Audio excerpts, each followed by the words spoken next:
Welcome again for this second hour of Kivumbi 2017 right here on KTN News. In this hour, we will be bringing you celebrations by winners in the just concluded election, not forgetting the security situation countrywide.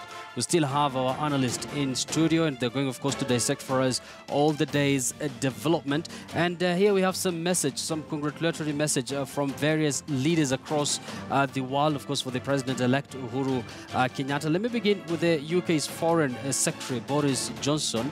And we're going to get his message shortly on the screen. And there we go. He said Tuesday was a historic day for Kenya, with millions of Kenyans turning out to vote in the general election. The United Kingdom warmly congratulates President Kenyatta on his re-election. We commend the people of Kenya for their commitment to democracy and salute those who work tirelessly and courageously towards holding credible elections, often in difficult circumstances. That is the UK Foreign Secretary Boris Johnson. We have another message here from the IGAD Executive Secretary Mahbub Maalim, and this is what he had to say. On behalf of IGAD member states, the people and citizens of our entire region, and on my own behalf, I wish to take this earliest opportunity to congratulate His Excellency Honorable Uhuru Muigai Kenyatta on his successful election for a second term as the President of the Republic of Kenya. That is a message from the IGAD Executive Secretary. And then we have a message from President Yoweri Museveni of Uganda. And he said, as you embarked on your new term of office, I'm confident that you will continue with these efforts and the important task of promoting the unity and development of your people. Under your leadership, Kenya has continued to be a key regional economic, peace and security partner. That is a message from Yoweri Museveni, the president of Uganda.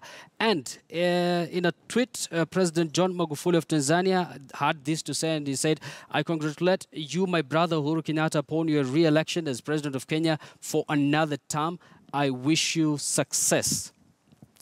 Last but not the least, we have another message here from Rwanda's President Paul Kagame, who was re-elected also not a long time ago, where he got a whopping 98% win. And this is what he's had to say in a tweet. He said, congratulations, my brother to Uhuru Kenyatta, for a successful election and the trust Kenyans have placed in you. That is a message from President Paul Kagame of Rwanda. Of course, there are a lot of messages, coming in from various countries across the world, including a message from the United Nations. We're going to go through some of them shortly. But once again, we do expect NASA leader Raila Odinga to address his supporters at the historic Kamukunji grounds.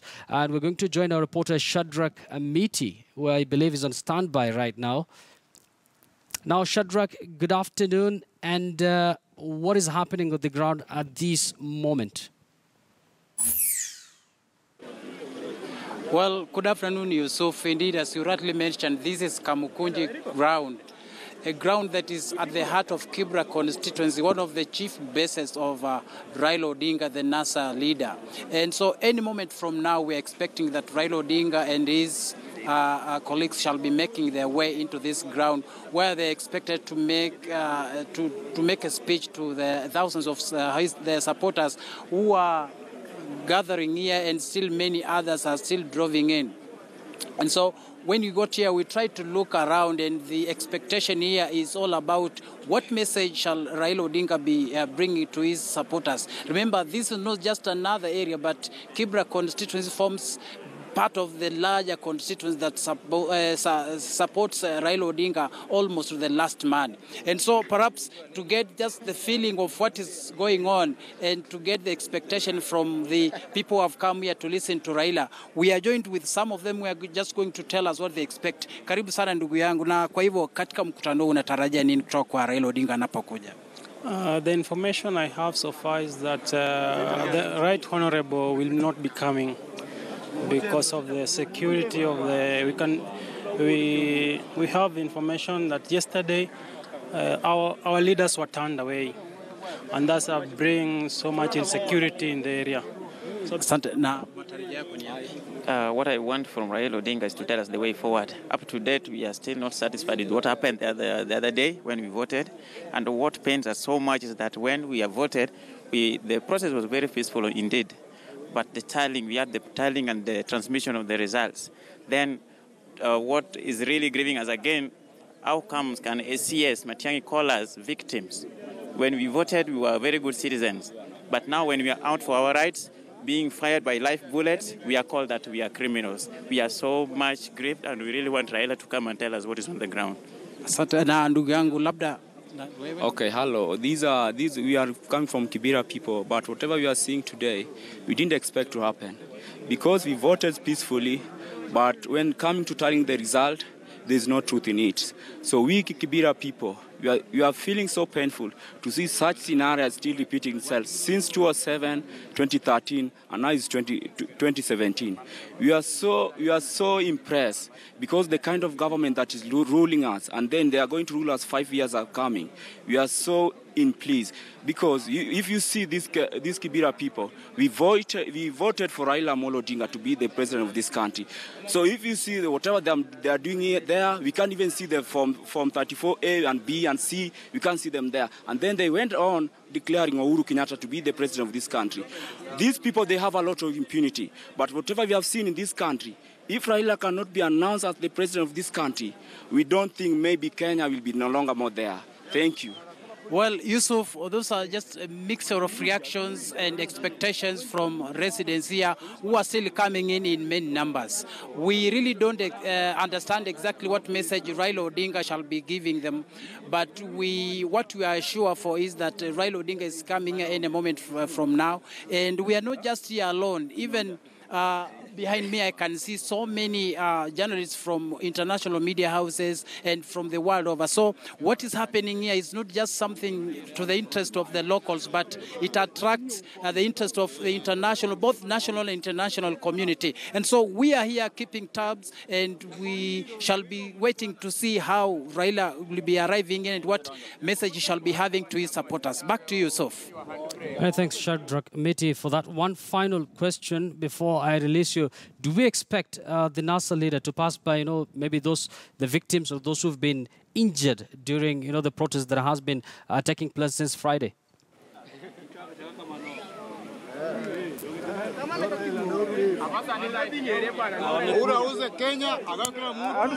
Well, Shadrach, I'm going to link up with Shadrach once the former Prime Minister, NASA leader, makes his way to Kibra there. Very anxious crowd waiting for a final message from the NASA leader. Remember, Kibra is one of the areas that, has a lot of staunch supporters of the NASA leader. It was once under Langata constituency where Raila Odinga served as a member of parliament for a very, very long time. Kakai, you had to react to some statement that we made earlier. Do you think it's about time that maybe we can get to hear Raila Odinga concede defeat? Yeah, in fact, I will react to that. Then I will also want to react on the issue of issues of justice and peace. Mm-hmm. Now, you can clearly see what the locals and the voters and supporters of NASA are saying. Yes. And they are very clear in their message that, one, we are here because we want to know the way forward from our party leader.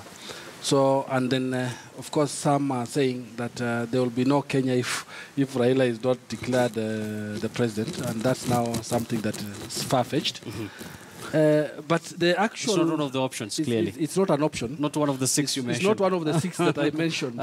At all. Yes. And I have actually the seventh one, and I'll talk about it later. Okay. It's not one of the six options that I talked about. Mm-hmm. But then it's clear that this ethos and society has mirrored into Raila's heart, and he has decided to come out because he has been missing since the last time he appeared in public in Bomas of Kenya. Mm-hmm. And so what is basically expected of him is to come and say the way forward to them.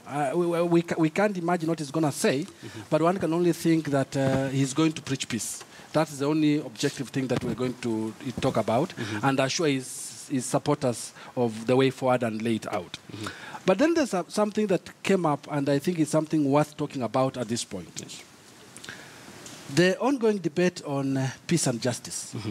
There have been debates of between peace and justice, which one is better, and which one should come first.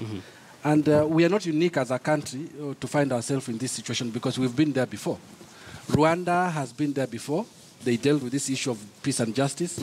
South Africa had a very huge challenge when they were dealing with the issues of peace and justice.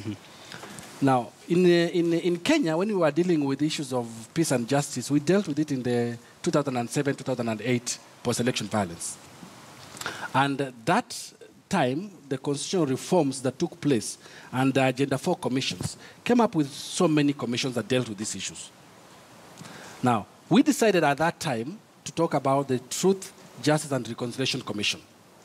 Now, when you look at how we awarded it as a law, we talked about truth, we talked about justice, we talked about reconciliation commission.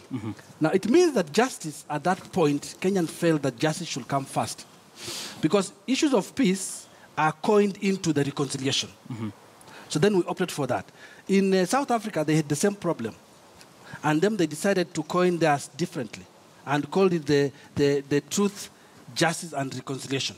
They left out the other issues. So when it comes to issues of peace, I think it's good that we have institutions in place, and the judiciary is one of such institutions that are meant to deal with issues that are around election. So then you have the justice first. Yes, Kakai, we're going to come back to you, and of course I'm going to listen into Abdullah's comment on that. Of course, those are live pictures we're getting for you from the Kibra grounds where NASA leader Raila Odinga is currently making his way there. Of course, he's surrounded by some of his supporters. This is the first time that we are seeing him since Friday. 48 hours after President Uhuru Kenyatta was declared as the president-elect by the Independent and Electoral and Boundaries Commission, and was later issued with that very important certificate. There you go. Those are live pictures coming our way. We do expect the Prime Minister, of course, to address his supporters. The content of his message is something that we're still not clear about, of course, but we're going to listen to him and what he has to say. Not just to his supporters, but to the whole country. You've seen batteries of international journalists there, positioning their cameras, ready to listen into what the NASA leader has to say. Abdullah, let me come back to you once again. What do you expect from this rally there by the NASA leader? My expectation is he will say to his supporters, we are working on something, wait from us, don't be violent. I don't see him issuing a very comprehensive policy pronouncement. So the best he can say is, look, I'm here, I hear you, your pain, my pain. I've been through this before, I hear you, but let's still maintain peace. This is a man who has not yet considered defeat up until now. Do you think that should be part and parcel of his address there? that should be that will be his personal discretion, but I'll be hard pressed to see him do that here today. But if he does, I mean, I'm happy to be pleasantly surprised, and then, he let the country go. Yeah. I think he has taken up on the stage there, accompanied by some of the NASA top guns. We're going to listen in once the NASA leader starts addressing his supporters there in Kibra. Now, Peter, let me shift focus to the IEBC. This is a commission. Of course, the commission has assumed office in January this year. They are hardly 8 months in office. Putting that into consideration and how they performed, and they've been given clean bill of health by so many observers, including international observers. How will you rate them? I think you have to rate IEBC from multiple points of view. In terms of implementing the legal framework, remember that the reforms were principally precipitated by political disquiet, and that's why we had Parliament then convening to move to improve the legal framework governing elections.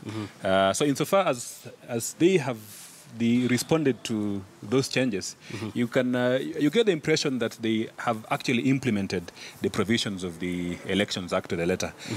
Because what are the requirements in law? The requirement in law is that the IEBC was supposed to, on the presidential election, it was supposed to transmit results electronically.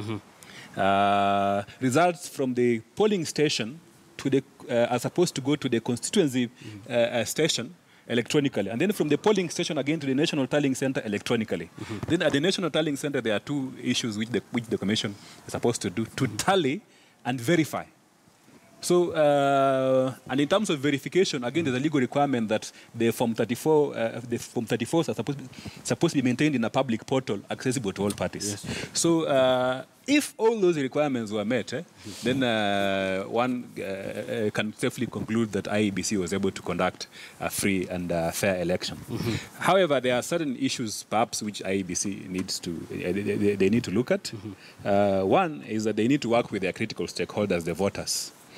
We can see from the rejected votes that we need to do a number of, we really need to improve on that aspect of voter education. I think the number of rejected voters was at about 400,000. Absolutely, that's significant. That's a big votes. number. Yeah, so we need to improve in terms of voter education, and then of course the other issues which are necessarily created a lot of tensions, like procurement before the elections and all that. So going forward, I believe that we can learn from the challenges that we've experienced in terms of procurement. We procure early. In terms of training, in terms of laying that basic infrastructure for the conduct of an election, we have to do it early enough to avoid that situation whereby people have to go to court to get the interpretation for what you're supposed to do. Of course, they had to endure numerous court battles. Absolutely. Now, yeah. Kakai, you are the Bombers of Kenya. Of course, that's the National Tallying Center, and you've seen firsthand how the verification, the validation of these votes were conducted. How will you rate the IEBC?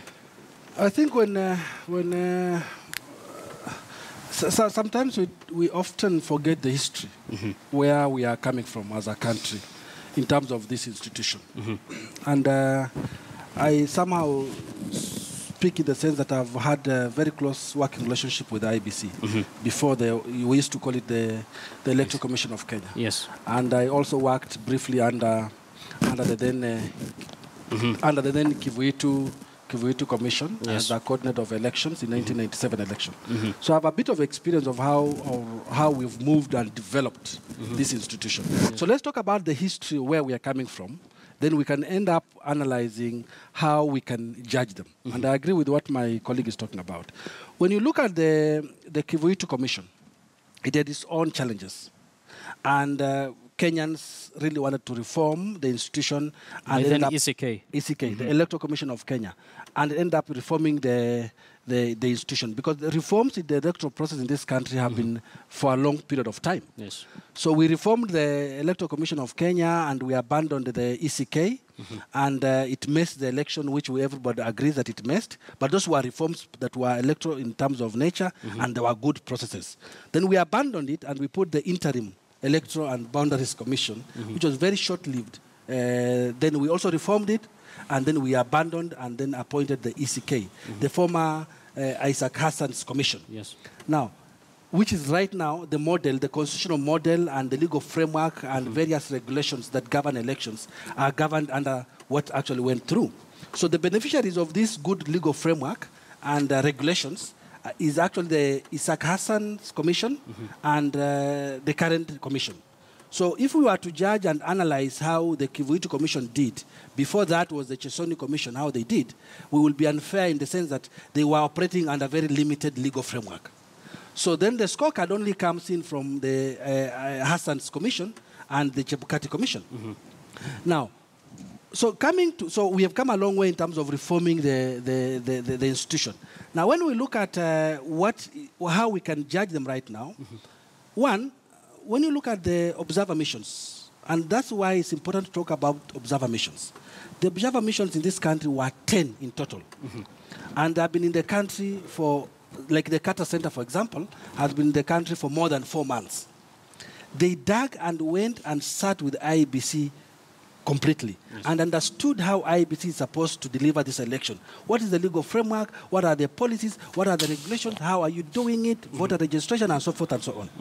When you look at the reports of all these observer missions that really analyzed the capability of IEBC, are giving IEBC a very good report. Yes. So it means that in terms of competency, performance, and delivery of an election, which Kenyans can say was free, fair, credible, and transparent, IEBC got it. Yes. Very well. Now, the only challenge that IEBC has right now is to deal with public perspectives. because there's a lot of mistrust on that institution. You remember at one point, and this is where we have to refresh ourselves as Kenyans, at one point being a commission at IEBC, you had to be appointed by the president. For example, during Moi's time, Kivuito's time below there, you had to be appointed by the president from nowhere. So it beats the logic but right of the now, commission we have a being very competitive way and independent. So we have come a long way. So in terms of delivery, I think they did well. They have been given credibility. I only had a problem with IEBC in terms of one, communication. Yeah. I don't think they did very well in terms of communicating and keeping people in communication. And I don't think they worked very well with the stakeholders. My colleague here, who is a lawyer, told you about how they had so many cases in court, case after case. Now, that talks about issues of dealing with their stakeholders, communicating with them, discussing with them. This mistrust. Mistrust is what leads us to court. Speaking about cases, of course, those who are saying they expect an avalanche of a dispute after this, and the judiciary, of course, they have their work cut out for them. Abdullah, we've seen ELOG, one of the organizations that were watching over this election, they had their own tallying system, and it almost was... It was almost the same with that of IEBC. What does that tell you about how IEBC performed this time around? I just want to add to what Ndugu Kaikai has said about IEBC and communication. I think they could have done a much better job. Considering our history, considering the trust deficit that we have within our institutions, trying to stay as much transparent as possible would have made their job easier. It's not so much sometimes the substantive part, it is the symbolic part. When you say you're going to, which is your right in law, to go and appeal a case, people start saying, why do they want to do that? Secondly, the other element that IEBC needs to improve is managing expectations. They said that we were going to deliver this, we're on top of this, this will happen, and then a day to the election, they say cell phone coverage is only up to this part. This part, and so I think the communication you think would have been done and everything. That would have made it easier for a lot of people to work with them. So I think those are a few things that needs to be ironed out if we really would want to go forward. It's a difficult job. You'll be damned if you do. You'll be damned if you don't. Exactly. Of course, just to update our viewers, the pictures you're seeing there on your screen are live pictures from Kibra, where we do expect NASA leader Raila Odinga to address his supporters any moment from now. Of course, he's flanked by some of senior NASA members, among them Siaya Senator James Orengo, also doubled up as the NASA's chief agent during the election period. The Kibra member of parliament is there. So a very anxious moment for his supporters, I must say. And of course, the country is also watching at this time when tension, violence has been reported in several areas, especially areas surrounding Kisumu, right here in the capital, areas around Mathare, Kibra itself, where the former prime minister, is expected to address his supporters. So it's a very anxious moment, I must say. And we're going to go direct to Kibra once the former prime minister, NASA leader, starts to address his supporters. Now, Peter, there are those who observed as, they're saying that this election is a very historic election. They have their own points. And one of them is that this election will see an end of both Kenyatta and Odinga dynasty as far as those who are in control of politics in this country is concerned? Maybe not necessarily as Mr. Kakai explained. Mr. Odinga maybe has a sixth, or is it the seventh option of remaining, and therefore you can't really say that with certainty. And of course, I believe that you can't also say that for the Uhuru. You've put in the edge factor. Yeah, absolutely. Because you might as well get another Mugabe. No, you can be president at 8 years, and therefore Raila still has time to sell his agenda to Kenyans. And on the Uhuru side as well, you can't rule that out. People ruled out Uhuru, saying that he cannot be president, and he has a son. You never know what can happen when he fronts that son to be a leader and inheriting that dynasty. And therefore, you can't say with a substantial measure of assurance that is the end of the Kenyatta and Odinga dynasty. I'm sure Ruto's camp will not want to hear that. Absolutely. Because he's also eyeing the presidency 2024. Yeah, but in terms of improving our political landscape, I believe that the elections have been very, very significant. Peter, sorry to cut you short, of course. Let's go straight to Kibra, where the NASA leader, Raila Odinga, is at this moment addressing his supporters.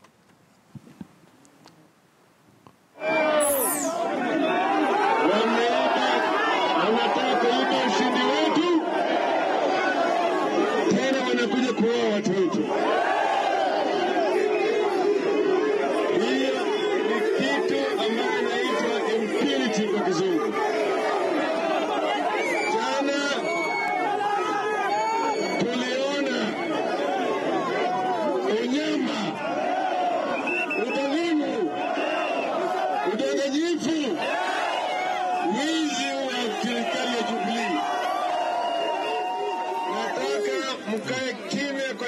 moja kukumbusha wale wetu ambao waliuawa jana.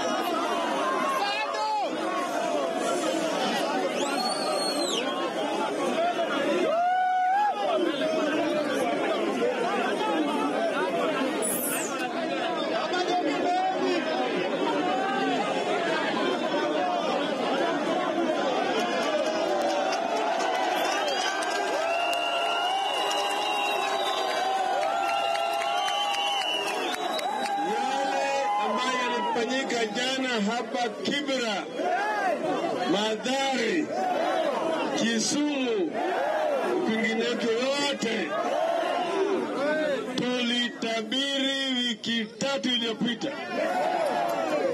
Tulitoa makaratasi ambayo yanaonyesha njama ya kukuja kuua watu wetu hapa. Tukatoa makaratasi wakasema hayo yalikuwa ni uongo. Tulisema kulikuwa na kikosi maalum ya wanajeshi ambayo ilikuwa inawekwa tayari na Jubilee.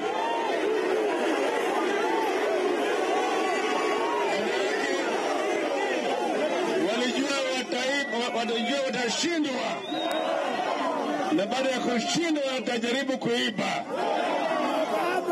Sasa kwa sababu wamekuja kuwa watu wote ambao wana hatia, wanapiga risasi, alafu wamebeba magunia ya kubeba mzoga na kuenda nayo.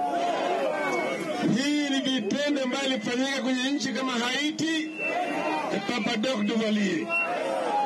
Kule Iran, kule ambako kulikuwa naita Shah of Iran. Yale ndio vitendo ambavyo tumeona yakifanyika hapa na wanajubilee.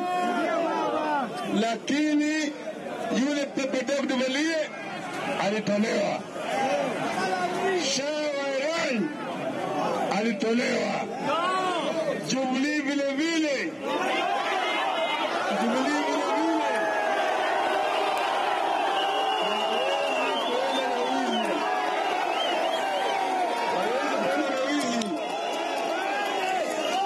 Kwa hivyo leo sitaki kutana maneno mengi. Nitaongea kesho kutwa. Lakini hapa yamesema kwanza tuambie wanajubilee wamemwaga damu ya watu ambao hawana hatia. Innocent people.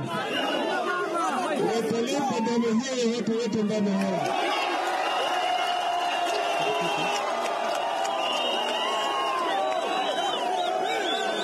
Tunasema hakuna, kwa sababu wanajubilee wameweka maaskari, wanajeshi na bunduki kwa watu ovyo. Kesho usiotoke nyumbani. Kesho hakuna kazi.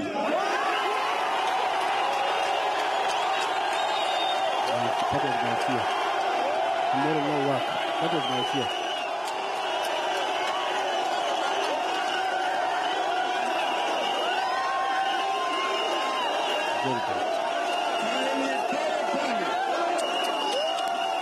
Alafu Jumanne tutatangaza mwelekeo. Kule tutaelekea. Sasa ndio nasema.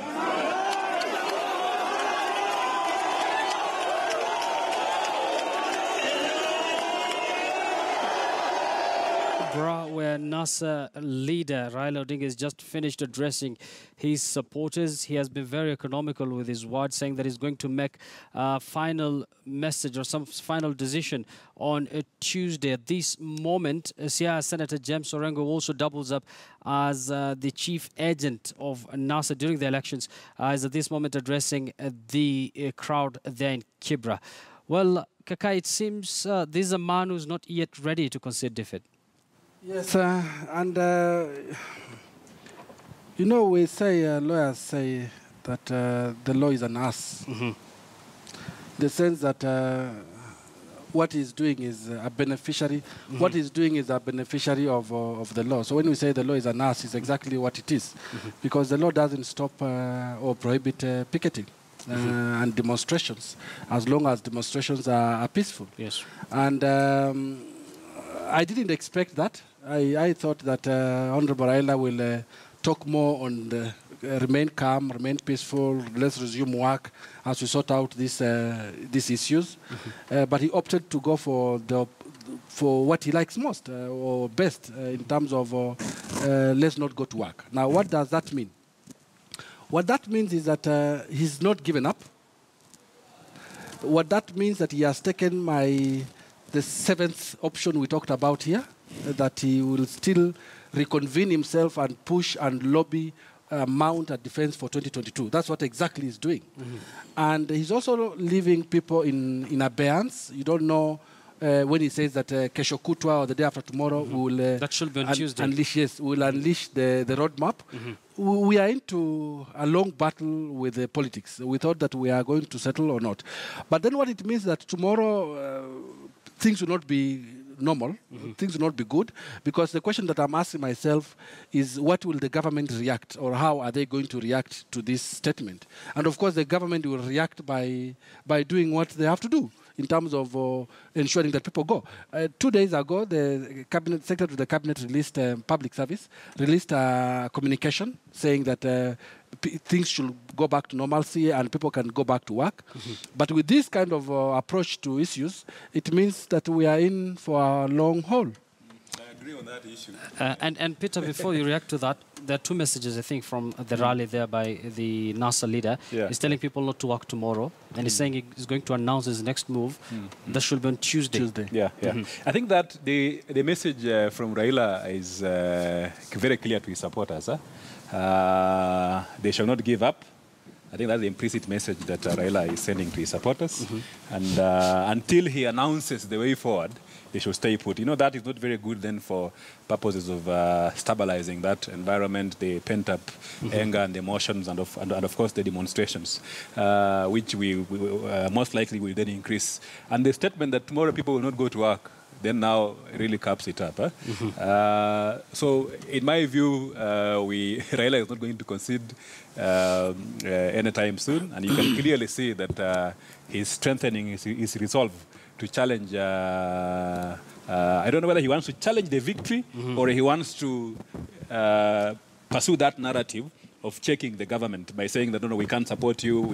You've done this, and therefore, and all that. So really, it is not very. These are not very good signs for a promising economy like Kenya. It's like we want to go the Gambian way, where we have an impasse for quite some time until you have external forces coming to ask you to talk.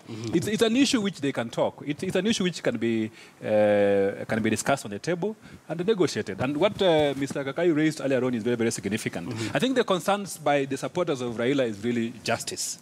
The concern perhaps by Raila is electoral justice. But this justice that the supporters of Raila are looking for is not really that electoral justice. There are these deeper feelings, deeper concerns, questions of inclusiveness and development and all that. The perception that they are not in government and therefore they have been left out of that particular table. So it's absolutely important that then we sit down as a country to agree on both short-term, medium-term, and long-term initiatives to ensure that we try and stabilize Kenya from all the fronts. So that we are not a class society where the supporters who are extremely disenfranchised then pick up on an issue like now election and vent up their frustrations on the entire system. Because I believe that is what is happening with this violence that we are seeing around the country. You're not seeing violence in Karen, are you? You're not seeing violence in Runda. It's violence from the slums. Sections of society which are extremely disenfranchised. And speaking about the slums, Abdullah, you were in Madare yesterday where you saw a lot of ugly pictures. Tension was high. And if you had the statement there from the NASA leader telling his supporters not to work tomorrow, and then he's saying that he is going to announce or make clear his next move on Tuesday, what does that mean for the country's or to the country's security situation? I was surprised actually when they said when Raila opted for boycott, because I mean, if you are getting information from places where his supporters are actually, places even like Kisumu and Siaya, and even in Kibra, food supplies are running out. I mean, you have to appreciate that most of the people who are living in some of these places are living, hand to mouth. These are daily wage laborers. So if you're telling them to stay at home and you're not providing them any roadmap, I don't know how that will keep people waiting. I mean, next Tuesday will be exactly 1 week after we've had election. Before that, the country was practically on a standstill. So you are adding another day on Tuesday. If what they announce might not be palatable to a lot of people, where are we going? So, I mean, they are within their rights, but also for most people, if my employer doesn't support that move and I am let go because of that, where are we going? So I think I understand they have put themselves in a very difficult position. I also understand that their supporters, who are many, are waiting for a word. But I think as days goes by, options get narrower and narrower, and you do not want to find yourself in that situation as an opposition, but also as a country. But also, let me add something. As you add to that, you've seen a lot of, journalists from especially international media, and maybe they expected the NASA leader to concede defeat. So it seems they have to wait a bit long. Yes. To that. I think it has gotten everyone by surprise, with the peace issues that has been going on and the country coming back to normalcy and everybody talking about peace. It has gotten everyone by surprise when you say there's no work tomorrow, and he has the capability to do that. But let's do some kind of a comparative analysis of how other opposition leaders in different countries handle this. I had an opportunity to observe elections in Uganda last election.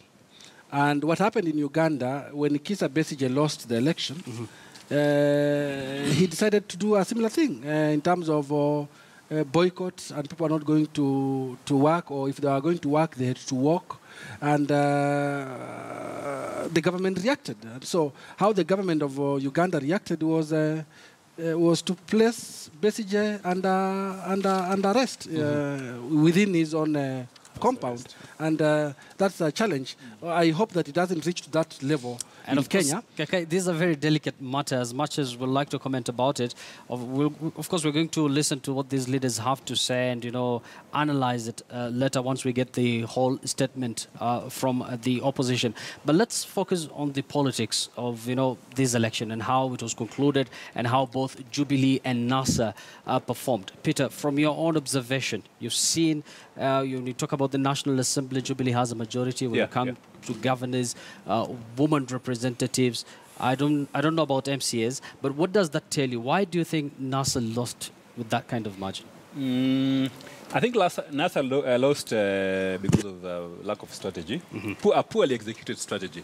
Right from the primaries to the elections. Yes. I say that for the reason that if you look at a county like Kisii, for instance, in Kisii there's no, apart from the women representative and the senator, there's no single ODM MP. All of them are from the smaller political parties. And what they did is that they didn't... And Kisii was perceived as a NASA stronghold. Absolutely, absolutely. And Kisii was a very, very important NASA territory. So what happened is that they didn't want to participate in the party primaries. Because of ODM. They thought that ODM was a very, very symbolic primaries, and therefore we are not going to participate. So that idea of having many political parties under NASA going differently in that variegated manner, then created a framework where there was a lot of in-house fighting, Kakamega, Boni, Halwale, and Oparanya fighting, and that was not very good for purpose of mobilizing support for the presidency. So I believe that the decision not to merge NASA into one single political party really cost them. The way Jubilee was very strategic and created some kind of a political juggernaut, which again also made inroads in ODM strongholds. So that is very, very important. Secondly, and I believe this is where ODM also lacked strategy, NASA lacked total strategy at all. They were completely either clueless, or they lacked the infrastructure, or really they didn't want to, or they didn't take the election seriously. This is on the question of getting the benefits. They went to court and told the judges that we believe that there is mischief here. So clarify for us the law. And the judges are saying, no. In terms of then results, the legal position is that the final results for the presidency are the ones which are announced at the constitutional level. Then they went to sleep. Because in terms of focus, they should have put a lot of efforts, invest in agents, ensure that if the electoral process is supposed to be fair, they participate in that process. They're supposed to have a lot of agents at that particular level. Yes. So that was important for purpose of verifying the results. So clearly you're saying they didn't do their homework. The information that we are getting is that in some ODM strongholds, NASA didn't have presidential agents. And that is really very, very fatal insofar as the verification process is concerned. Lastly, I also believe that perhaps NASA didn't interact more with IEBC to understand the IEBC operations. Because at some point when the results were not going in their favor, they say that we need you to shut down this system because we believe that unless we verify the results, we can't allow the streaming of the results. Yet, from a legal standpoint, what IEBC was simply doing was in accordance with the Elections Act. The Elections Act says from the polling station, you transmit presidential results electronically to the constituency level and also to the National Tallying Center. And what is supposed to happen thereafter is now tallying and verification. So for them, they say, no, don't shut down this electronic system and then we verify the results first. Yet the legal provision favored the first approach. So we believe that then, and of course, it now created that basis for NASA then to say that we are going to reject these results. So I believe they need to interact more with the IEBC. They need to understand the IEBC system. And then a fundamental mistake, which I don't know whether it's a mistake or it's just something out of ordinary. They are saying that the IEBC system was hacked. Assuming that is true, what are they supposed to do? A simple request under Article 35 of the Constitution to access the information held in the IEBC servers could have sufficed. Have we seen a letter from ODM to IEBC saying that, Mr. IEBC, we want to access your servers because we want to verify, and we want to access your servers for the following reasons, and our request is anchored on the Article 35 of the Constitution, that's access to information and the freedom to Information Act. Are they doing that? So for them, they are condemning the results wholesale, yet they are not using the systems which are inbuilt to ensure that they actually benefit from what is in place. Because if they are done that, and if they go to court, because if you look at the Supreme Court rules, they actually allow for interlocutory applications to be made. Go to court. If indeed they believe that the servers are compromised, go to court, make that interlocutory application before the petition is heard. Request for that information. If IEBC gives you information which is contrary to what you have, then clearly that's a case of invalidating the presidential results. But from where I stand, I don't think that they are very, very serious about this the entire elections, either in terms of verification, in terms of collecting information from their own end, and also in terms of challenging these results in court. Kakai, before I listen to your view regarding that matter, let's take our viewers back to Kibra, where NASA's chief agent during the election, and of course he doubles up as Senator James Orengo, is at this moment addressing the NASA supporters in Kibra. Let's listen in.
Kesho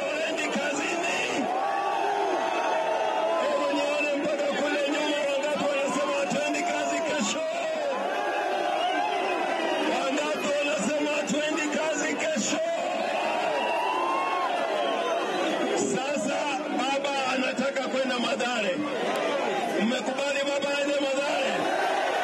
Mmekubali? Hebu nione kwa mikono.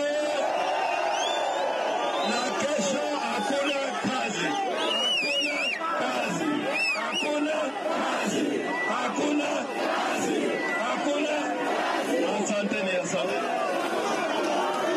NASA leaders addressing the supporters in Kibra. The NASA leader, Raila Odinga, has just finished addressing his supporters there together with, of course, was flanked by some other senior leaders from the NASA outfit there, including Senator James Orengo. At this moment, they're making their way out of Kibra. We're getting reports that they might be heading straight to Mathare, another hotspot in the capital, as far as the election protest are concerned. We're going to follow that, of course, those leaders once they get to Mathare and bring it to you live pictures once we get there.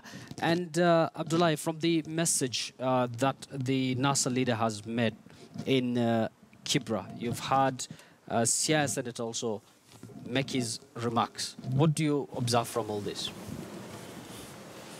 Without being, harsh and extreme, I don't think either two of their demands or, plans that they've laid out have been thought through. When you're telling people to boycott work tomorrow, it's very difficult.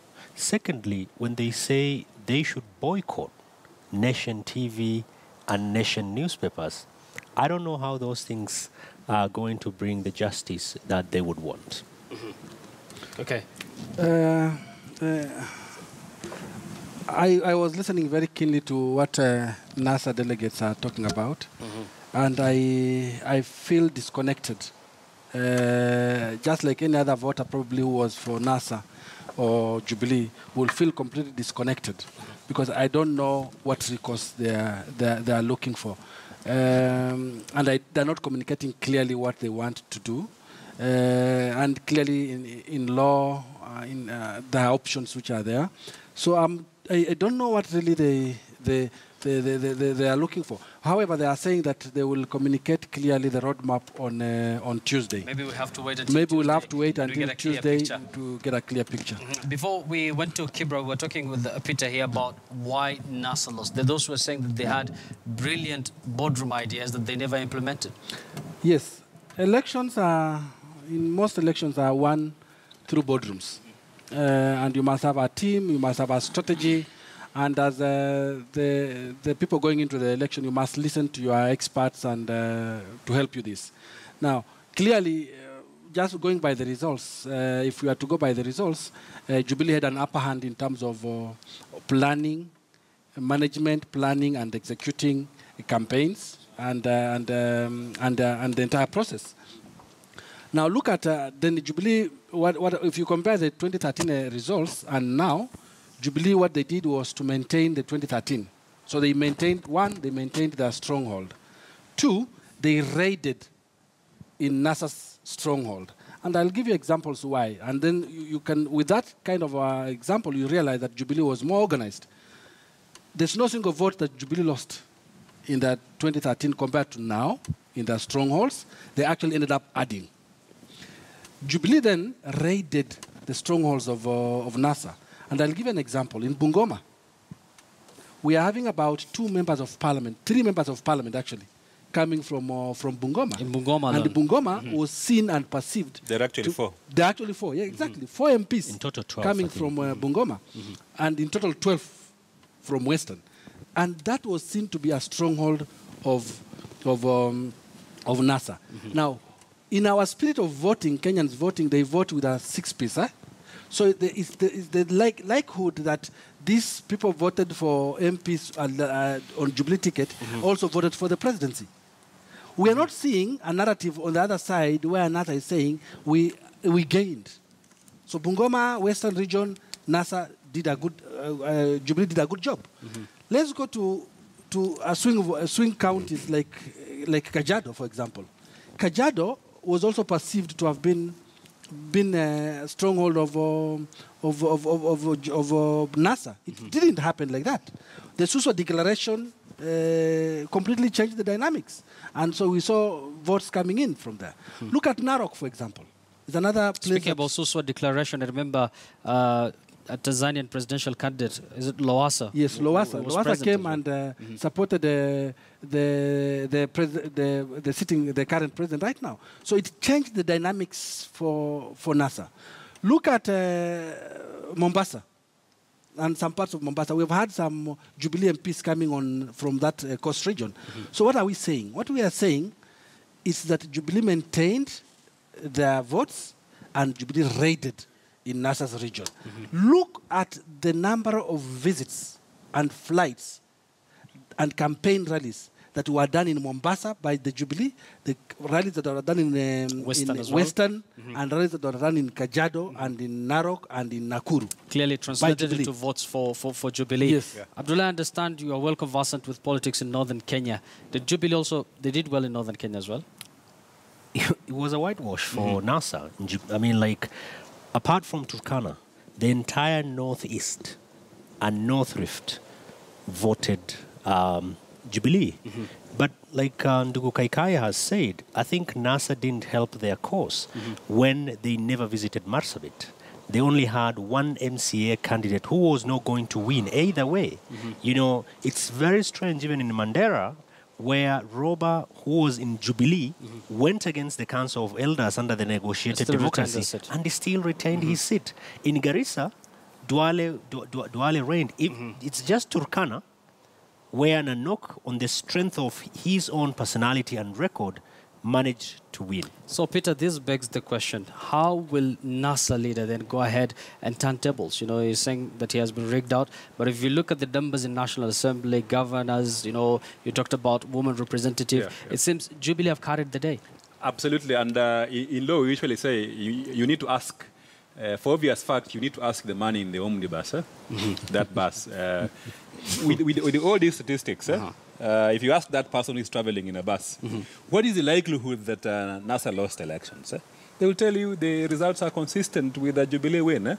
Yeah, because clearly you cannot win the presidency, yet you've lost majority in the National Assembly, you've lost majority in the Senate, Jubilee has more governors, and Jubilee has more MCS. So in terms of the numbers, the only conclusion that one can make based on those figures is that Jubilee won these elections fair and square. So in terms of strategy, really ODM and of course NASA, they should really sit down and plot for the next elections. What are they going to do to win the next elections as opposed to creating this stalemate that we are seeing being created by through their leader Raila Odinga. So I think we need to swear in governors in terms of stabilizing the environment going forward. We need to swear in governors. The law says they're supposed to be sworn within 10 days. Let's swear governors. Let county government start running operations. We give them money for this financial year. We start giving them the tranches, and they run operations. In terms of parliament, we also convene parliament. Perhaps that will stabilize. When members of parliament come together, what is it called? The vacuum. Yeah. It's not really the vacuum, what he has mentioned there. That congeniality, the feeling of coming together. We are now parliament, and therefore what can we do being as an institution, rising above party differences? What can we do in terms of the policy? What can we do to influence policy? What legislative measures can we rethink to implement what the options Mr. Kakai raised? For instance, if indeed we want to appreciate Raila and send him home as a statesman, can we now reintroduce that bill and pass it in Parliament to ensure that he goes home, and of course no conditionalities. He can do his politics so long as he's in retirement and all that. So what you are saying is that many things need to happen for Parliament, for the political environment to now stabilize. And of course, Uhuru Kenyatta addressing the nation, that's a very, very important issue. He needs to address the nation. He needs to, of course, he's in charge. Right now we're in a very interesting legal moment where Uhuru is the president and also the president-elect, principally waiting to hand over power to himself. So, what we are saying is that we don't have a vacuum in this country in terms of leadership. We just need people to take charge. Perhaps a visit by Uhuru to Kisumu, if his advisors think it is fit, you should go and talk to the people and say, no, I'm here, I'm the president of the Republic of Kenya, I'm your president, I'm going to work for you as well.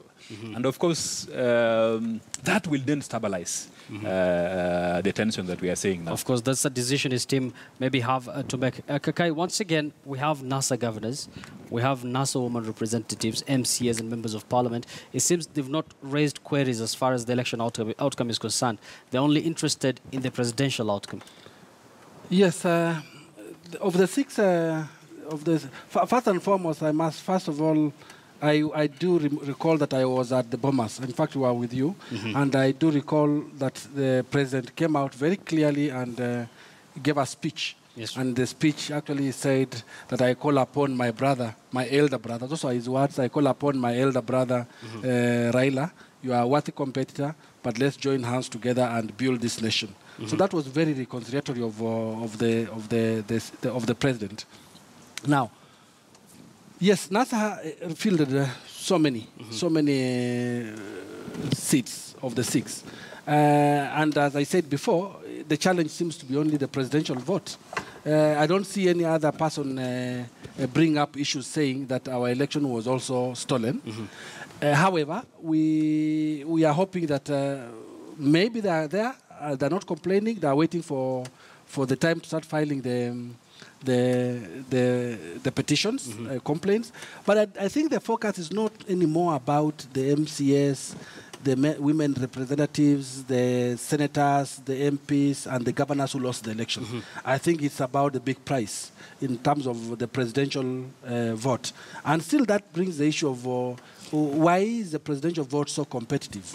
Despite the fact that we've said here before that it's no longer the winner takes it all. Right now, devolution has taken place. So that challenge of the winner takes it all is no longer an issue. But still, I think as commander-in-chief, anyone would want to be a commander-in-chief. And therefore, the competition is still very stiff there. And you've talked about the focus being on the presidency right now. Yes. As it stands, there's nothing that is going to stop the president-elect to be sworn in, as it stands. Actually, what the law, and this has to be very clear, what the law says is there's something called transformation. When all of them were in the ballot, there were 8 of them. And of the 8 of them, they were all called presidential candidates. Now, the moment the results were announced by IBC, one of them was declared a winner. And so he stopped being a presidential candidate and graduated to a president-elect. Now, once you graduate to a president-elect, you are captured by the Constitution, Article 141 to 151. Number 2, you are captured by the assumption of the office of the president, the act for the assumption of the office of the president. So where are we right now? Procedurally, once Chebukati did what he did, his hands are, he washed his hands. In law, we say he's functus official. He's finished. He's done his work. He's kaput. So then he puts the presidential candidate, in this case, His Excellency Uhuru Muigai Kenyatta, to a level of being president-elect. Now, then he's captured by the laws that I've talked about. Then the next thing they do is that Chebukati issues a gazette notice. And that gazette notice was issued yesterday, where he declares that I have announced the presidential result, and the winner is this candidate. And he call him presidential-elect. At the same time he's issuing the gazette notice, he does a parallel communication from his office as Chebukati to the Chief Justice and says that this is the candidate that is supposed to be sworn in. Now, at that point, 2 things happen. One, the laws on assumption of office takes effect immediately. That act takes effect immediately because it's an ad hoc committee. Under that law, it's an ad hoc committee of 20 people from different ministries, foreign affairs, the judiciary is there, foreign affairs, public service, so many, 20 of them. Attorney General sits also there, Solicitor General sits there, security agent sits there. They now start preparing the process of swearing in the president-elect. He's no longer a candidate now, he's now president-elect. So they start now. How long is that going to take? Now, the law takes 2 assumptions. Yes. One assumption is that there's no presidential petition that is going to be filed against the incumbent president. So if hypothetically speaking, what if NASA goes ahead to the courts by Tuesday from what they said they're going to make? That's very true. Let me give you these two options. So if there's no petition that will be filed, and remember I said that a petition doesn't have to be filed by NASA, it can be filed by anybody. If there's no petition that has been filed, you only have 14 days as per the Constitution, 14 days to swear in the president. 14 days. And those days start running from the day the results are announced. So ideally speaking, and the law says it must be on a Tuesday, yeah? Yes. 14 days of a Tuesday. So it means that on 29th of August this year, we will be swearing in the president. Now, then the law says swearing in the president must be done in a public place. Yes. So it's no longer, it's an improvement of what happened when the former president was sworn in at 6. And it limits, it must be in a public place, and it must be gazetted, and it must be in a public place. So it means that it can be in a stadium, it can be in Uhuru Park, it can be anywhere. But it also limits the timing of swearing in the president. It must only be done between 10 a.m. and 2 p.m. It's a reflection of what happened last time when Kenyans complained that His Excellency Kibaki was sworn in past 6. So that's a reflection. Now, the first option is no petition. If there is a petition, if there's a petition as a second option, the law takes a different dimension altogether. So if there's a petition, you have 7 days from the day the results were announced for people to file in presidential petitions. Then after the lapse of the 7 days when the presidential petitions are supposed to be filed, you have 14 days in total when the courts, the institution, the judiciary, will have to hear and determine the petition within 14 days. After the 14 days, an outcome should come out. Actually, the outcome should be on the 14th day or 13th day. When that outcome comes out, then you are subjected to 7 more days waiting. Then you swear in the president. So it will take a total of 28 days to complete the whole process. To complete the whole process if there's an election petition. That's almost a month. If there's a petition. I think that's a very important point. I think it also depends on the outcome. If the election, if the president, if the Supreme Court is persuaded that the elections can be nullified, then that changes everything. Yeah, then you have to do fresh elections within 60 days. That is as far as the presidency is concerned. At this moment, Peter Munya is yet to concede defeat. Ivan Skidero is yet to concede defeat. Actually, there's a whole list of governors who are yet to concede defeat. Abdullahi, from your own observation, what do you think will happen at the courts? A lot of petitions? Yeah, I think my two lawyer friends should be ready for their services to be engaged because there are plenty of people. I mean, like it's almost as if Kenyan politicians hardly lose an election. They're always rigged out. And so what that means is plenty, there will be, the courts will be busy. But good enough, the CJ, the Chief Justice has ensured that, a specific cadre of judges and, magistrates they have nothing else to do just apart from listening to the election petition. So they are somewhat prepared. For the presidential, you have to go to the Supreme Court. For the rest, lower level, I think other courts, other levels of courts will deal with them. Peter, Abdullah says you guys will be smiling all the way to the bank. Not necessarily. If it happens, of course, we pray for that. But let me explain something about the election petitions. Yes. There's something absolutely critical which the petitioners must meet in terms of the threshold. You must move to court with evidence that meets the constitutional, legal, and factual threshold. It must be evidence which is really satisfying for the court to render a decision in your favor. And what most Kenyans I need to know is that if indeed the elections are credible, if indeed the elections were free and fair in the manner that we have all concluded, then meeting that test, then you have to dig deeper on the question of evidence. Like if those governor candidates are saying that the system was interfered with, that's why we lost. Peter, hold on to that thought. Of course, that those who are saying NASA, if they want to validate this election, they should focus more on the registers and not whether the system has been hacked into or not. For now, let me take you straight to